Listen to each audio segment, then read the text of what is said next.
Dream catcher பற்றி தெரியுமா? பழங்கால ஒஜிப்வே இன மக்களிடம் ஒரு நம்பிக்கை இருந்தது.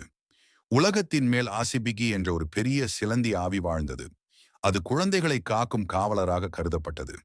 ஒரு நாள் காடுகளில் வீசும் காற்று பலம் பெற்று மக்கள் பயத்தில் வாழத் தொடங்கினர். குழந்தைகள் இரவு முழுவதும் கெட்ட கனவுகளால் துன்பப்பட்டனர். அப்போது அசிபிகி ஒரு முதிய அம்மாவை சந்தித்தது. அவள் மக்களின் துயரத்தை காண மனம் உருகியது. அசிபிகி சொன்னது, நான் எங்கு வேண்டுமானாலும் பறந்து சென்று அவர்களை காக்க முடியாது. ஆனால் என் சக்தியை நீ உருவாக்க முடியும். அது மர கிளைகளால் ஒரு வட்டத்தை உருவாக்கி அதற்குள் சிலந்தி போல ஒரு வலை நெய்தது. இந்த வலை இரவிலே வரும் கெட்ட கனவுகளை பிடித்துவிடும். நல்ல கனவுகள் மட்டும் நடுவில் உள்ள துளையை கடந்து போய் உறங்கும். மனதுக்குள் போய் சேரும். முதியம்மா அதை ஒவ்வொரு வீட்டிலும் தொங்க வைத்தாள்.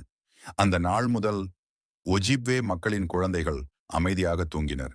காற்று எவ்வளவு பலமாக வீசினாலும் கெட்ட கனவுகள் அனைத்தும் வலையில் சிக்கி காலை ஒளியில் மறைந்தன.